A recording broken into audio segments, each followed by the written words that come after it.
Welcome back to this edition of the Taiwan Outlook. Today, we're continuing our conversation with Mr. Eddie Yen, who is the Director of the Office of Trade and Investment for the state of Idaho in Taipei, Taiwan. Eddie, I mentioned in the earlier segment that there is an association in Taipei called the Association of State Offices, in Taiwan. Yes. And this comprised of, sister state and non-sister states who are interested in terms of trade promotion, in Taiwan. And I know currently you are the president of this association. Can you just start off this segment by telling our viewers back home a little bit about your association and the membership and the kinds of functions and activities that you do to promote U.S. and Taiwan relations? Okay, Raymond.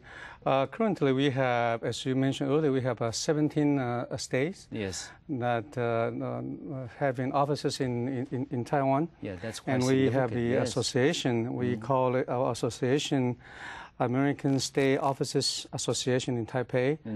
And we, as association, we do quite a bit of event altogether. Like we.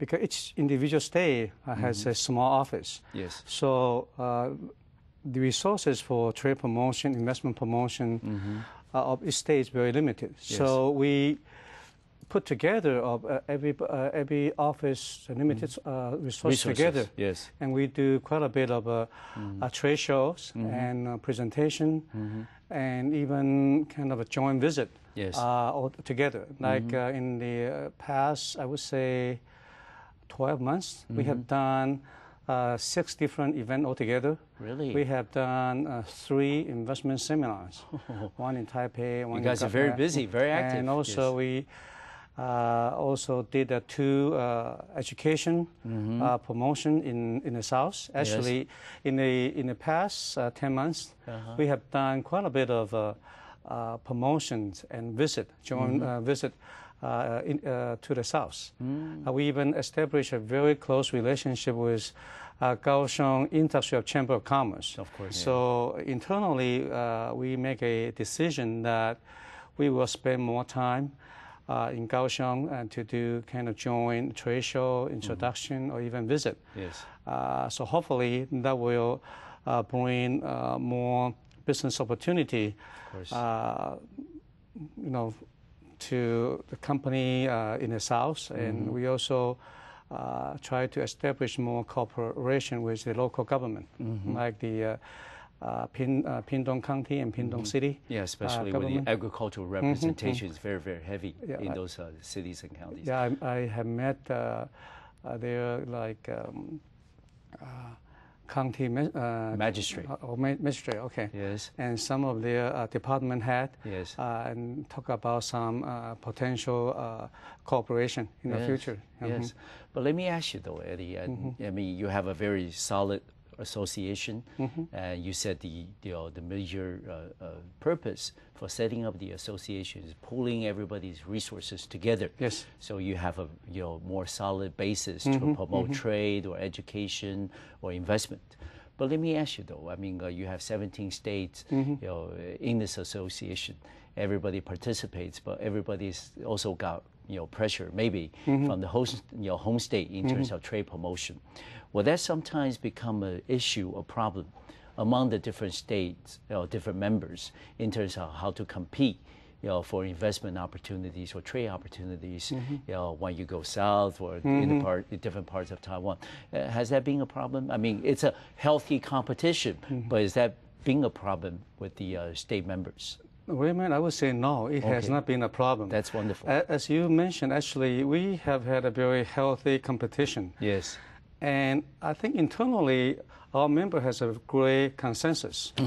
Our consensus is we need to grow the pie first. Yeah, make the pie bigger. Bigger, so everybody can have a piece of a bigger pie. Slice. Yeah, yes. so if you try to compete on a kind of very small market, and then no one will be the winner. Exactly. So whenever we organize a trade show, a joint kind of a trade show participation, or seminar, or kind of joint visit, we just open it up to all the members. Yes. And some members, they will see interest for particular event, they will say yes. Yeah, exactly. But some members, they will say no, and that's fine. Yes. And so typically for a trade promotional event, we will get between 5 to 10 kind of different offices to join together That's to not do bad. the event. Yes. Yeah, like the investment event we had in Taipei, we got 13. Oh, very good turnout.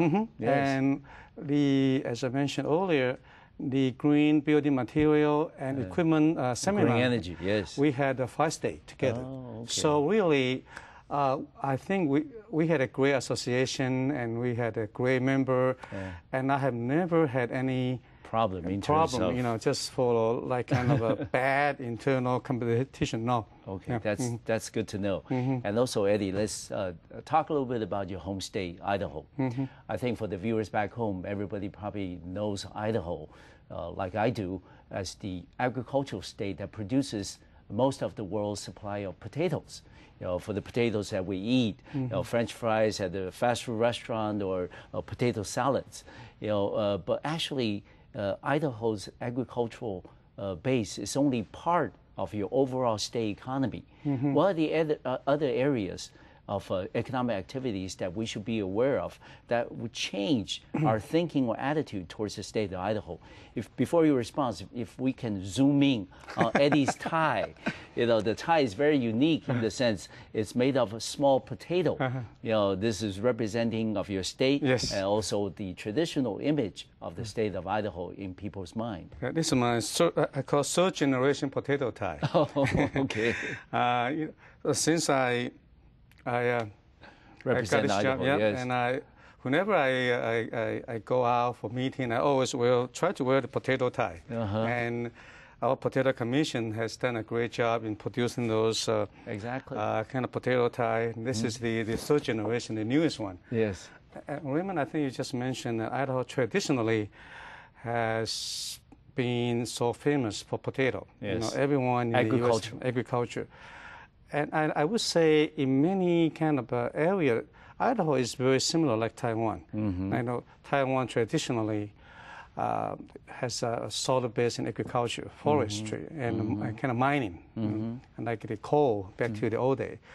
And the same thing actually in Idaho. Idaho in the back to I would say late 19th century, earlier 20th century, mining, agriculture. Yes. And forest kind of industry dominated Idaho's kind of economy. Okay. And but about I would say 1985. Okay. The government saw that in order to grow Idaho's economy, Idaho they need to change Idaho.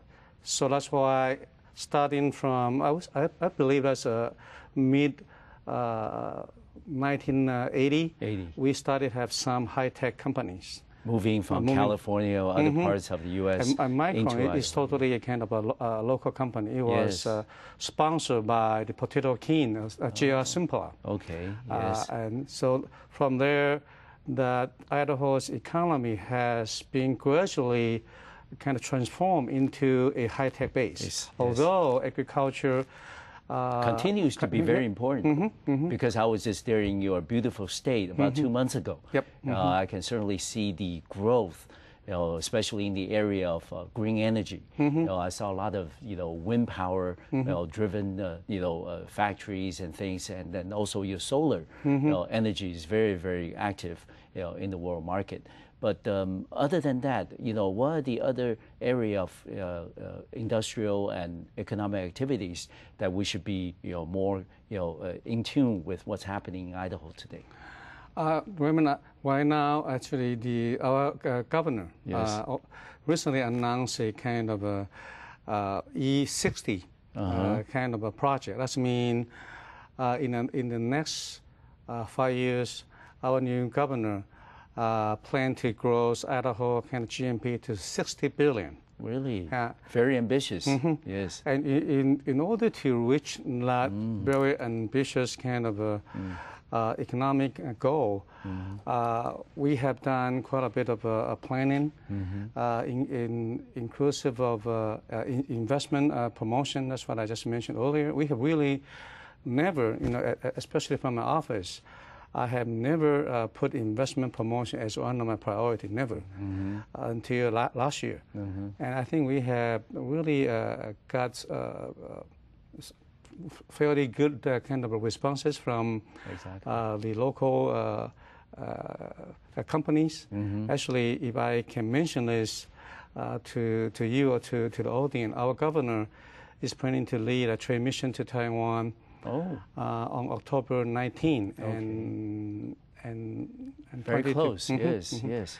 And one of the companies that who will join the governor and come to Taiwan is a company that they want to promote investment. It's a very nice resort company. They are building a fairly nice resort. Hotels, as you know, Idaho is one of the 3 states that National Yellowstone Park is located. Exactly. And the resort is very close to the National Yellowstone Park. So we think that is also a very kind of a good project to introduce to some of the potential investors in Taiwan. And also, as we mentioned earlier, the green energy, alternative energy. And we also kind of put down the wireless as one of our kind of priority for investment recruiting. Because the semiconductor business, Idaho really has great resources of engineers, especially for wireless, either the equipment or the software engineers. So that's the area. That will be another area of promotion. Yeah, we talk a lot about the trade investment in the program today, but one thing we haven't really touched upon is education. Maybe for the remainder of the program, which isn't much time, but maybe Eddie, you can share with us a little bit about your work on educational promotion and exchanges. Well, thank you for asking this question, and also thank you for the opportunity for me to talk about our education promotion here. Idaho actually is another a big state, so we don't have those kind of top 5, top 10, or even top 20 university in the U.S., but we do have a really several nice state universities, like the Boise State University, Idaho State, and University of Idaho. And those universities, they all have great partners in Taiwan. Like ISU used to host the young diplomat from Ministry of Foreign Affairs. The ISU used to have a kind of 10-month program for the MOFA kind of young diplomat. And currently the BSU, Boise State, has a great internship program with ITI, International Trade Investment Institute that based in Hsinchu.